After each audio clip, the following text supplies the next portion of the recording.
Hi guys, I'm Jiaoying Summers, and you are watching Eclectic Arts Media.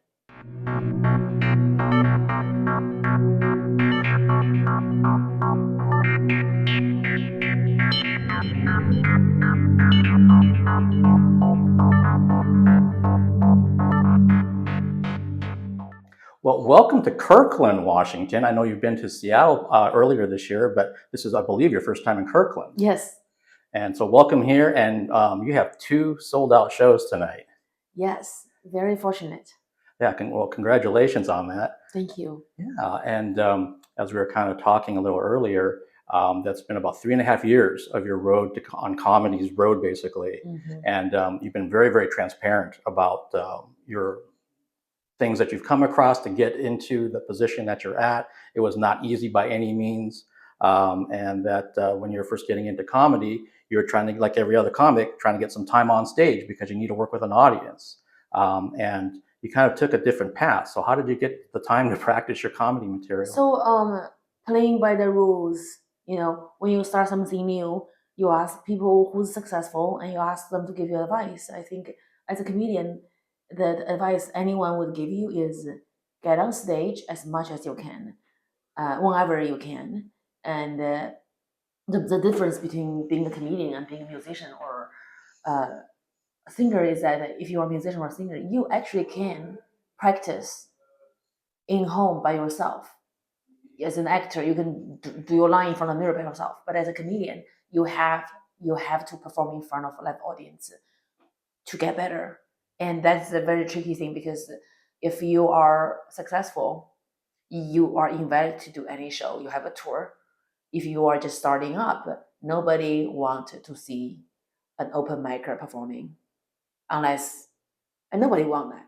And you have to, there's a lot of lottery open mic. You have to put your name in a hat. There's a lottery. It's not guaranteed on stage. And you try to, get 2 or 3 minutes on somebody's show. It's impossible because I wanted 10,000 hours. And I bought my own club because I don't believe me can. First of all, I'm not going to wait for 10 years. I would be very eager to be on stage for 10 hours a day. And that's not possible as I own the place. So I bought my place and I feel like I didn't wait outside the door for my turn. I blew the door and the whole wall open with a bazooka. I'm like, no, I don't play with that. No, that's bullshit. I know I'm not good. That I know. I don't speak English. I was new. I know that. I'm Chinese. So how to get good is get on stage. So I bought my stage. It couldn't have been easy to buy your own club. It wasn't expensive. I found a space on Melrose. It is right near Paramount Studios. On Vine is a good location, a few miles away from the Improv, pretty close to Laugh Factory, in Hollywood, Laugh Factory, and the Comedy Store. So it's a good location, and it was a clothing store, and they were for lease. They're losing their business. So I went in, I took the lease, and I renovated it into a black box theater. I developed the business model, the open mic and the weekend shows, and I was the only host when I started. I didn't want to hire anyone because I want to learn about the business. Because if I just start hiring everybody and they will tell me something's wrong, I have no idea what's going on. So I was the lady who's cleaning the bathroom. I was the person who is opening up the door. I bought every chair. I took case of Kirkland sparkling water in the fridge. I set up an open mic. I host every single mic. I took payments and I discovered comedians and I booked my weekend shows. I made every single flyer. I post every Instagram. I did all of it. 4 months, and then the next thing you know, COVID, we closed. And that's when all the clubs, when they closed during COVID, they closed permanently. And I decided to keep paying my rent and keep that place because I'm not gonna quit comedy after COVID's over. So I started to post my contents on social media. I still come to my club every day, to the blank walls, to the empty room, and I still stand there with a microphone, pretend there's people, and talk about my jokes. I will film them. I'll post on my social media, and I've been developing my jokes and writing them. I just post them, and whenever which joke go viral on social media, I start writing more about it because that is what relates people connect with it. That's when something's authentic, it connect, it relate. So those are topics like this is my act right now. All the topics like I wrote that went viral on social media, I develop it, I write it, so I make it into my act, and it really helped me. It really helped me find my voice sooner. That's one of the benefits of social media. There's tons of bad things about social media. Like our kids have very short attention span. People are addicted. And you compare your life with other people, and it's crazy. But the good thing is that the world and you connect like this. You don't have to wait for 20 years to go on stage. Like, maybe that's my voice. Maybe that's my voice. I know what's my voice. My voice is just me being authentic about my fucking life. That's it. I don't have to please anybody. I don't have to be anyone. I'm just me.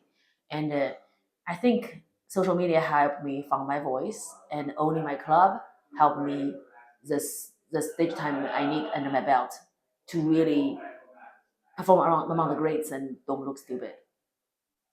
I love the fact that, again, you did all the work. You didn't farm it out to somebody. You didn't say, you know what, go ahead and do these things. I own this club, and I'll let you take care of the rest. You're like, no, I want to learn all the bits and pieces of this Yeah, I thing. have to learn the business model because I don't want to have this club for 2 months, 3 months and go bankrupt. I want it to. Now we are considered, well, by the way, by Los Angeles, the best open mic place in Los Angeles. The most respectful mic is full every day. And now I have 20 people working for me. I don't really go there anymore. I don't have time. The tour is demanding, and the children, whenever I'm home, I'd rather be with the children. So I do my residency at the Ice House, which is close to my house in Pasadena. And but I go there whenever I can. Sometimes I would have some idea, a new joke. I would run to my club and go to open mic and run my joke. It still is my heart and soul, and I keep it going because it's such a great solution for a lot of comedians who wants to be on stage and still have a job and they have to leave rather than waiting there for 3 hours and try to get a lottery mic. Would you ever think about down the road opening more comedy clubs under your name? If I have a good business partner, I would. But if I don't, I won't because everything I do has to be great. If I know I don't have the bandwidth, I don't have the energy for it, I wouldn't touch it. Because my tour, my social media, I have TV film in development. It's just so much. If I have a good business partner, for sure. Yeah. Okay, yeah, I mean, you've got to be one of the most driven people I've met, and I've interviewed a lot of people. I'm very, I think because you interview a lot of great artists, a lot of artists are not entrepreneurs. So I think I'm a rare breed that I am very entrepreneurial. I don't believe in starving artists. I don't believe in it. I can't do it. Some people can do it. I just can't do it. If I have to, like, if me getting this job is going to determine if I have money for the rent next month, I can't create art. It's too much stress. It's just I can't do the art. Like right now, for my comedy is very, very, very unfiltered. It is uncensored. It is I say things most people don't say and can't say, and wouldn't be okay to walk out the stage without trouble. But I don't care because I realize that my job is not to please the audience. My job is I'm a fucking clown. I'm there to make them laugh. They like me or not doesn't really matter. What matters is that they had a good time. And I feel like the boundary of comedy is funny. If it's funny, you can say. I don't think there's any topic that's off limits. I really don't think so. I think just to build your own stage. You have to believe in yourself because don't worry about beating yourself down. The world is gonna beat you down. Your friends are gonna beat you down. People you think who has your back is gonna beat you down. So your job is to lift yourself up, to believe yourself 100%. You don't worry about the job other people do for you. Don't hate yourself. Don't like look down on yourself. Let other people do that, and just lift yourself up like a fucking queen or a king if your pronoun is he, they, them. And I've always told people that you do what you do, and the audience will find you instead of trying to chase them around. Yeah, I had got plenty of advice from people who is respected in the industry. Tell me that you are a Chinese woman. If you are a comedian, you have to not dress up because Nobody would think a pretty girl's funny. And if you dress up, people are distracted with your outfit. I'm like, if people are distracted with my outfit, it's because I'm not funny enough. Nobody look at Celine Dion's sparkling dress, be like, oh, too much sequins. What's she singing? No, no, I am from the dumpster. I'm on stage. There are lights. There are people came, drove hours to see me, spending hundreds of dollars for this night. I am a performer. I'm an entertainer. I'm gonna dress as good as I can. And I'm a beautiful, attractive woman of color who's an immigrant. I'm a woman too. Before I'm a clown, and I'm presentable. I'm beautiful, and I have taste in fashion. I'm gonna look good. And if me looking good is gonna distract them, because I'm not good enough. If my joke is not strong enough, I shouldn't be doing this. That's why I don't have a writer. I haven't hired writers yet because I feel like at the beginning of my career, my first special, what people will remember me is something I wrote. It's about me. If I cannot be funny on my own, I should not be doing this.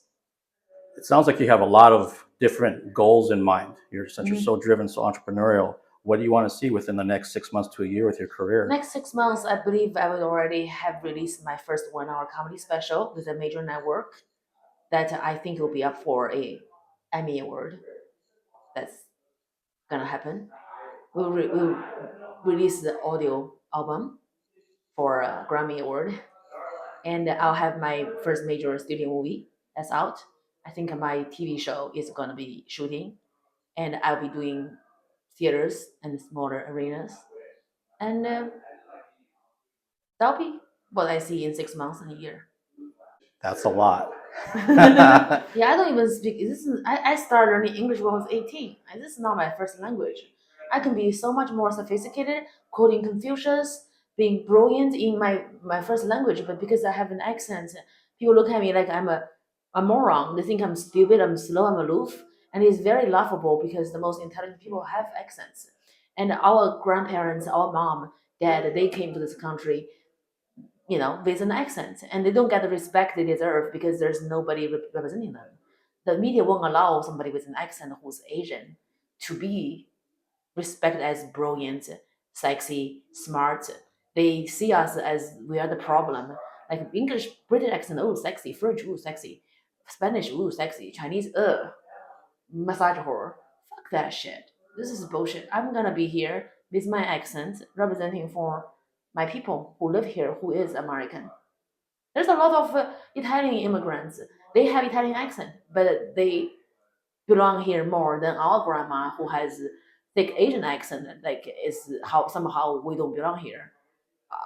My great grandfather come here to build a railway.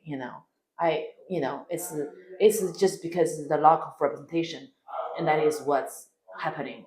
And I wanted to change that with pride. I'm not taking any massage horror roles because I'm a boss. I bought my club. I'm a single mother. The kids are living well. We have maid. We have drivers because I work my ass off so they don't have to suffer. Therefore, I feel like that's what I have to offer, and my people need to be seen that we are not just either a dragon lady, evil, or a massage horror who's a submissive little bitch. We are humans, and that's what we are. And I'm human. I can be very vulnerable on stage and talk about my suicide attempt when I had the postpartum depression. I don't have to be perfect. I have my struggles, and that a lot of people relate to that, and I'm very happy people found themselves in my story because they know they are not weak. I'm far from being weak, but being resilient is the real strength. Cry is okay. I just want to be resilient and transparent with my fans so they understand like I'm just a piece of shit who's trying to work very hard on herself to get better every day. Wow. Again, we could talk. We could talk for a while. Thank you again for being so transparent and for sharing your story. It is inspiring people. Thank you so much for taking the time for coming to Kirkland, and I can't wait to see your set in about 30 minutes. Awesome. Thank you so much.